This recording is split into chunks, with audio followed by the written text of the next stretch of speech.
आज की इस वीडियो में हम लोग लटानुप्रास अलंकार के बारे में विस्तार से जानने का प्रयास करते हैं।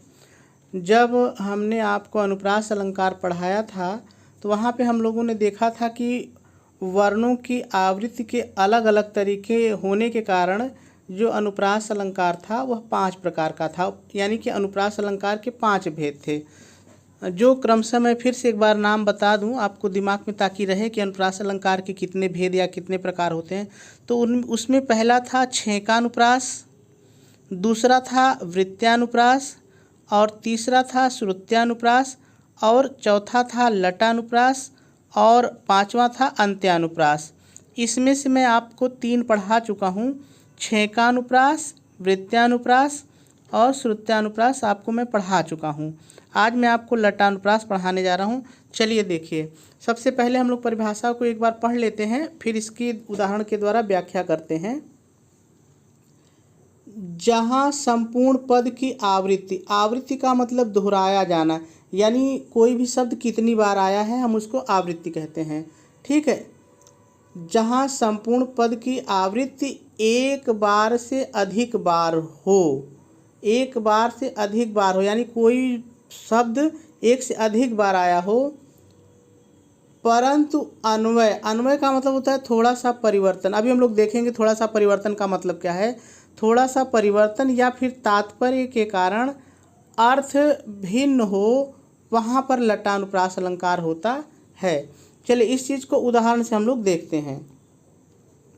देखिए, जहाँ संपूर्ण पद की आवृत्ति, देखिए यहाँ वर्ण की आवृत्ति नहीं कह रहा, पद की आवृत्ति कर रहा है। तो देखिए ये पूरा पद है, यहाँ से यहाँ तक पूरा पद है। ठीक है, तो जहाँ पर संपूर्ण पद की आवृत्ति न पूरी हो तो लगभग 70% हिस्सा दोहराया रहे, आवृत्ति एक से अधिक बार हो, तो देख लीजिए पूत पूत तो क्या धन संचय, पूत सपूत तो क्या धन संचय। नीचे देखिए पूत कपूत तो क्या क्यों धन संचय। तो अगर यहाँ आप ध्यान दीजिए तो बस ये स और क को छोड़ दिया जाए तो पूरा पद दोहरा दिया गया है। तो देखिए यहाँ संपूर्ण पद की आवृत्ति हो गई, यानी पूरा पद दोबारा आ गया। पहली लाइन में भी वही चीज़ है, दूसरी लाइन में भी वही है, लेकिन थोड़ा सा परिवर्तन है। ठीक है, तो इतनी बात तो समझ में आ गई ना। जहाँ संपूर्ण पद की आवृत्ति एक से अधिक बार हो, तो आप देख रहे हैं कि एक से अधिक बार है, परंतु थोड़ा सा परिवर्तन या तात्पर्य के कारण अर्थ अलग हो जाए, तो वहाँ पर लटानुप्रास। तो अब देखिए कैसे थोड़े से परिवर्तन के कारण कैसे अर्थ अलग हो रहा है, जरा सा समझिए। देखिए पहली लाइन का अर्थ है पूत सपूत तो क्यों धन संचय, यानी यदि पुत्र अच्छा है, पुत्र अच्छे चरित्र वाला है, तो धन संचने की क्या आवश्यकता है। क्यों? क्योंकि वो पढ़ लिख करके धन कमा लेगा, वो धन अर्जित कर लेगा। दूसरी लाइन कह रही है कि पूत कपूत तो क्यों धन संचय, लेकिन अगर पुत्र कुपुत्र है, बेकार है, उसका चरित्र अच्छा नहीं है, तभी धन संचने की क्या ज़रूरत है। क्यों?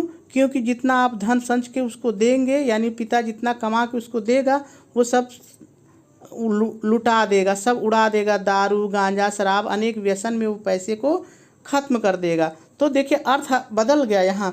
यहाँ पर कह रहा है कि पूत सपूत हो तो काहे धन संचय, लेकिन यहाँ ये लाइन कह रही है कि पूत कपूत हो तब भी काहे धन संचय। तो ये दोनों लाइन अलग अलग अर्थ कह रहे हैं। ये कह रही है कि लड़का अच्छा हो तो धन क्यों संचय करें, और ये अलग अर्थ बता रहे कि अगर लड़का अच्छा नहीं है तब भी काहे धन संचय। तो इस तरह से इन दोनों में थोड़ा सा परिवर्तन, स और क के परिवर्तन के कारण अलग अलग अर्थ हो रहा है, इसलिए यहाँ पर लटानुप्रास है। यदि आपको ये चीज़ कम समझ में आ रही है तो इतना तो ज़रूर आप ध्यान रखिए कि लटानुप्रास में पूरा पद या पद का कम से कम 70% हिस्सा दूसरी लाइन में भी आया रहता है। दूसरी लाइन को भी समझने का प्रयास कीजिए, समझ में आएगा, कुछ भी कठिन नहीं है। लड़का, लड़का, देखिए लगभग इसका 70% हिस्सा यहाँ से यहाँ भी आ गया, दोहरा दिया गया है। अब इसका तात्पर्य समझिए।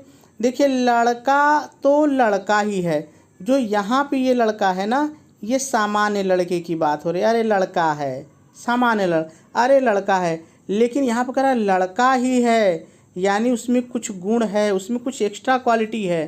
ठीक है, तो यहाँ पर जो मतलब है वो तात्पर्य है। तात्पर्य का मतलब ये होता है, आप आसानी से समझिए, जब आप किसी अपने मित्र को कोई बात कहते हैं और वो नाराज़ हो जाता है, वो नाराज़ हो जाता है, तब आप कहते हैं कि यार तुम जो समझ रहे हो मेरे कहने का तात्पर्य वो नहीं था, मेरे कहने का मतलब वो नहीं था, मैं जो कह रहा था तुमने उससे कुछ गलत अर्थ निकाल लिया।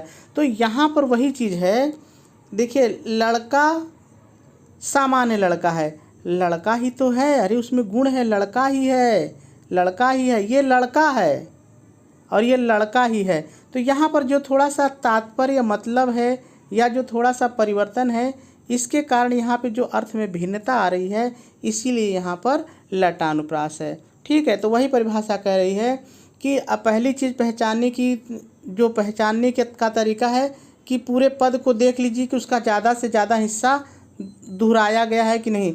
जैसे यहाँ पूत तो क्यों धन संचय, पूत तो क्यों धन संचय, इतना दोहराया गया है। जैसे यहाँ लड़का लड़का दोहराया गया है, तो इससे भी आप पहचान सकते हैं कि ये लटानुप्रास अलंकार है। और दूसरा कि थोड़ा सा यदि परिवर्तन कर देते हैं तो पहली लाइन का अर्थ दूसरा हो जाता है और दूसरी लाइन का अर्थ दूसरा हो जाता है। जैसे यहाँ पर पुत्र अच्छा है तो धन संचने की कोई ज़रूरत नहीं है, और यहाँ कपूत कर दिया, पुत्र अच्छा नहीं है तो भी धन संचने की ज़रूरत नहीं। यहाँ लड़का का मतलब अरे लड़का है, अरे लड़का है, लड़का ही है, यानी यहाँ पे कुछ एक्स्ट्रा क्वालिटी लड़के की बता रही है। तो ये तात्पर्य के कारण है, मतलब के कारण। यहाँ हम अपने से मतलब जोड़ दे रहे हैं, जो ही का परिवर्तन है इससे मतलब हमारा अलग निकल रहा है, इसलिए इन दोनों उदाहरणों में लटानुप्रास अलंकार है। मेरे ख्याल से बात समझ में आ गई होगी। कल हम लोग इसके अंतिम प्रकार पर, अनुप्रास अलंकार के अंतिम जो है प्रकार है, जो 5वां प्रकार है अंत्यानुप्रास, उसको सीखने का प्रयास करेंगे। आज इतना ही, मेरे साथ यूँ ही बने रहिए।